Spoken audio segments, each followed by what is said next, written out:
ಇವತ್ತು ಚಿಕ್ಕ ಮಕ್ಕಳಿಗೆ ತುಂಬ ಇಷ್ಟವಾಗುವಂತಹ ಅಗಸೆ ಬೀಜದ ಉಂಡೆನ ಹೇಗೆ ಮಾಡೋದು ಅಂತ ನೋಡೋಣ ಬನ್ನಿ. ಒಂದು ಬಾಣಲಿಗೆ ಅಗಸೆ ಬೀಜನ ಹಾಕಿ ಚೆನ್ನಾಗಿ ಹುರಿದು ಎತ್ತಿಟ್ಕೊಬೇಕು.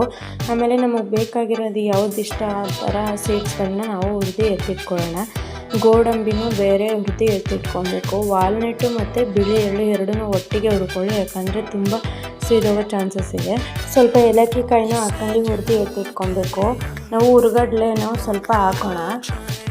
ಮತ್ತು ತುಪ್ಪದಲ್ಲಿ ದ್ರಾಕ್ಷಿ ಅಂದರೆ ಬಿಳಿ ದ್ರಾಕ್ಷಿ ಕಪ್ಪು ದ್ರಾಕ್ಷಿ ಎರಡನ್ನೂ ಹುರ್ಕೊಂಡು ತಗೋತಿದ್ದೀನಿ. ಅದಕ್ಕೇ ಹಸಿ ಖರ್ಜೂರನ ಸ್ವಲ್ಪ ಕೊಯ್ದು ಚಿಕ್ಕದಾಗಿ ಕೊಯ್ದು ಅದನ್ನು ಒಳಗಡೆ ಹಾಕಿ ಮಿಕ್ಸ್ ಮಾಡ್ತಾಯಿದ್ದೀನಿ. ಇದ್ರ ಜೊತೆಗೇ ಕೊಬ್ಬರಿ ತುರಿನೂ ಸ್ವಲ್ಪ ಹಾಕಬೇಕು.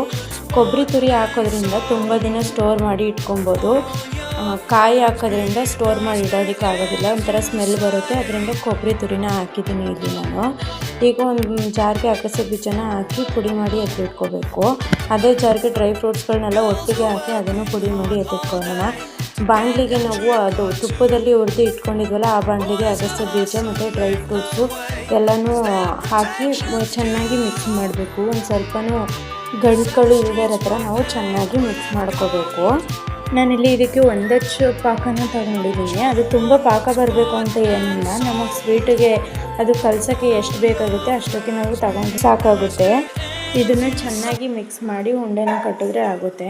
ಈ ಅಗಸೆ ಬೀಜನ ಮಕ್ಕಳಿಗೆ ಕೊಡೋದ್ರಿಂದ ಏನೆಲ್ಲ ಉಪಯೋಗ ಅಂತಂದರೆ, ಮಕ್ಕಳಿಗೆ ತುಂಬ ಹೊಟ್ಟೆ ಹಸಿವಾಗುತ್ತೆ, ಅದನ್ನೆಲ್ಲ ತಿನ್ಬೋದು. ದೊಡ್ಡವರು ಕೂಡ ತಿನ್ಬೋದು. ಚಿಕ್ಕ ಮಕ್ಳಿಗಾದರೆ ಒಂದು ನಿಂಬೆಹಣ್ಣಿನ ಗಾತ್ರ ಕಟ್ಟಿ ಏನಾಗಲ್ಲ, ದೊಡ್ಡವ್ರಿಗಾದರೆ ದೊಡ್ಡದು ಕಟ್ಟಿ ದಿನ ಮಕ್ಕಳಿಗೆ ಒಂದು ಎರಡನ್ನಾದರೂ ಕೊಡ್ಬೋದು. ಇದನ್ನು ನೋಡಿ, ಇಲ್ಲಿ ಎಷ್ಟು ಚೆನ್ನಾಗಿ ಕಾಣಿಸ್ತಾ ಇದೆ. ಇದ್ರ ಮೇಲೆ ನಾವು ಡ್ರೈ ಫ್ರೂಟ್ಸ್ನ ಬೇಕಾದರೆ ಇಟ್ಕೊಬೋದು. Thank you.